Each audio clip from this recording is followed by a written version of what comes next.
प्राचीन ग्रंथों की धूल भरे पन्नों में छुपी है कहानियां उन अप्सराओं, गंधर्व और किन्नरों की जिनकी खूबसूरती सम्मोहन का जाल है और उनकी आवाज में एक भिन्न प्रकार का जादू। यहां तक कि पुस्तकों में तो ये भी लिखा है कि कोई भी इंसान इनसे अपनी इच्छा पूर्ति करवा सकता है, फिर चाहे वो धन की इच्छा हो या कोई अलग कार्य। क्या ये स्वर्ग के देवदूत होते हैं या फिर ब्रह्म जाल में फंसाने वाले राक्षस और राक्षसियां? नमस्कार, मैं हूं प्रवीण, आप देख रहे हैं मिस्टीरियस हिंदू। तो चलिए अब करते हैं ज्ञान की बात। वीडियो में आगे बढ़ने से पहले हमारे चैनल को सब्सक्राइब अवश्य करें और बेल आइकन जरूर दबाएं। साथ ही कमेंट बॉक्स में हर हर महादेव अवश्य लिखिएगा। हमारे सनातन धर्म में अप्सराएं, किन्नरों और गंधर्वों के बारे में बहुत सारी कहानियों का और कथाओं का उल्लेख किया गया है। इन प्राणियों को आज भी हमारे ग्रंथों में जीवित माना जाता है। कुछ लोगों का मानना है कि वह दृश्य रूप में रहते हैं और विशेष परिस्थितियों में ही मनुष्यों को दिखाई देते हैं। आज इस खास वीडियो में हम जानेंगे इन सुपर नेचुरल जीवों के बारे में जो अप्सराएं, गंधर्व और किन्नर हैं, और एक एक कर इनके सभी रहस्यों को उजागर करेंगे। सबसे पहले है अप्सरा। हिंदू धर्म की पौराणिक कथाओं और ब्रह्मांड पुराण में अप्सराओं का उल्लेख मिलता है। उन्हें गंधर्व की पत्नियां या संगनियां माना जाता है।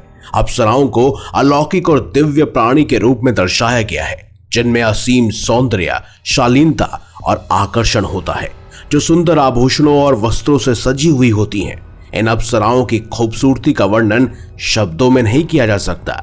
उन्हें देखकर कोई भी मोहित हो सकता है।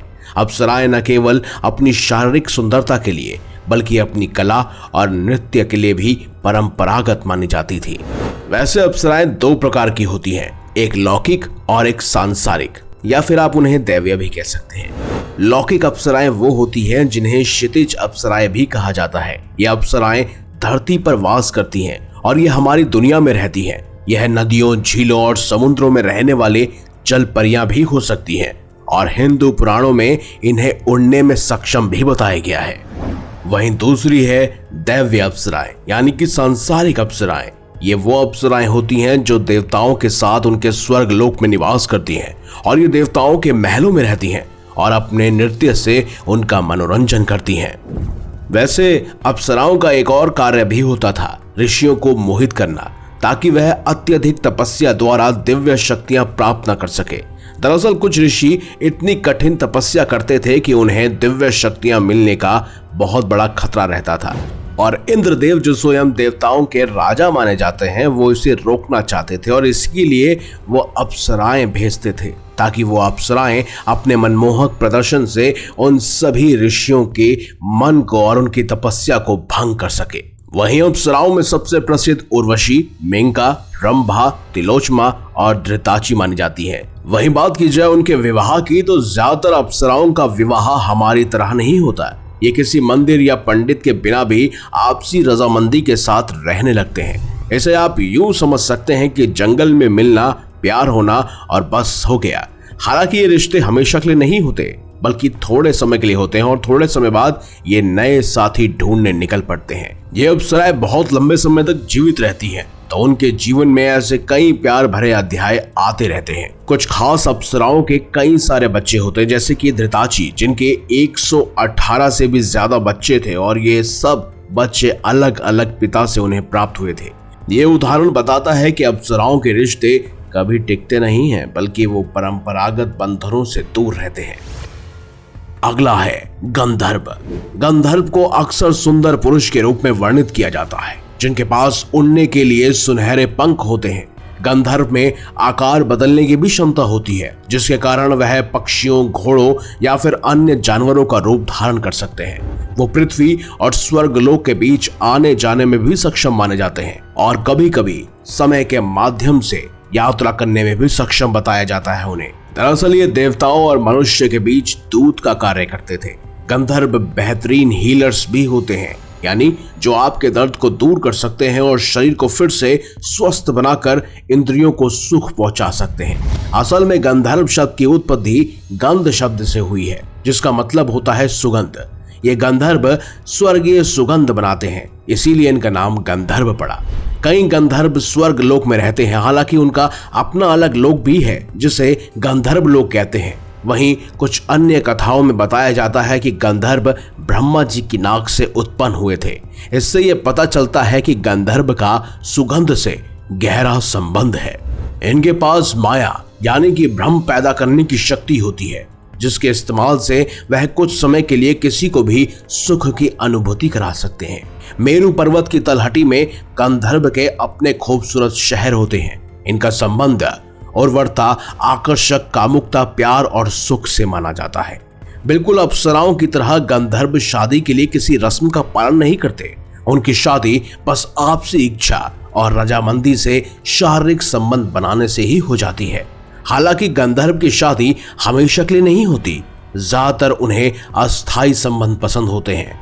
गंधर्व को हमेशा सुंदर और आकर्षक बताया गया है, लेकिन उनकी शक्ल हर बार अलग हो सकती है।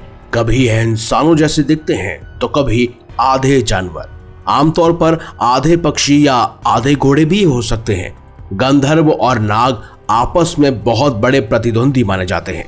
प्राचीन समय में एक बार गंधर्व की सेना ने पाताल लोक में नागों के राज्य पर हमला कर दिया था और इस लड़ाई में स्वयं भगवान विष्णु को खुद नागों की मदद के लिए हस्तक्षेप करना पड़ा था।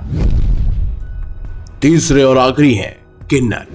किन्नर आत्माओं की एक जाति के सदस्य होते हैं, जिन्हें तृतीय प्रकृति यानी कि तीसरे जेंडर के प्राणी माना जाता है।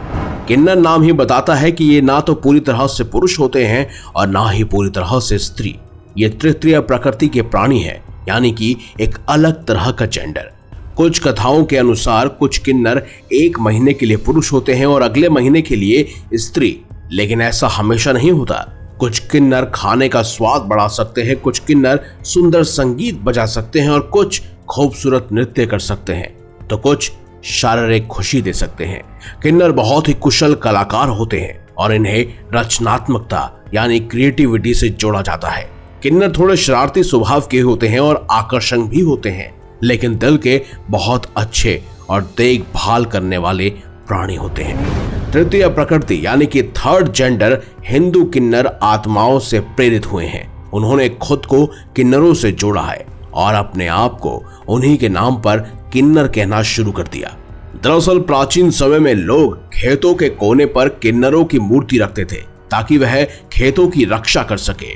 गंधर्व और खासकर अप्सराओं से हटके किन्नर जिंदगी भर के लिए शादी करते हैं, लेकिन फिर भी उनके बच्चे नहीं होते। वहीं ब्रह्मांड महापुराण के अनुसार किन्नरों की उत्पत्ति ब्रह्मा जी की छाया से हुई है।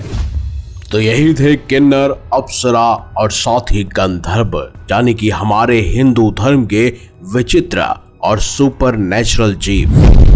मान लीजिए आप कहीं से गुजर रहे हैं और इन तीनों में से कोई अगर अचानक ही आपको मिल जाए, तो आखिर आप उनसे कौन सी इच्छा की पूर्ति करवाना चाहेंगे? कमेंट बॉक्स में हमें अवश्य बताइएगा। अगर आपको ये वीडियो अच्छी लगी है तो इसे लाइक कीजिए, हमारे चैनल को सब्सक्राइब कीजिए और ज्यादा से ज्यादा शेयर भी कीजिए। मिलेंगे अगली बार एक नई खास वीडियो के साथ, तब तक देखते रहिए संपूर्ण ज्ञान का केंद्र बिंदु मिस्टीरियस हिंदू।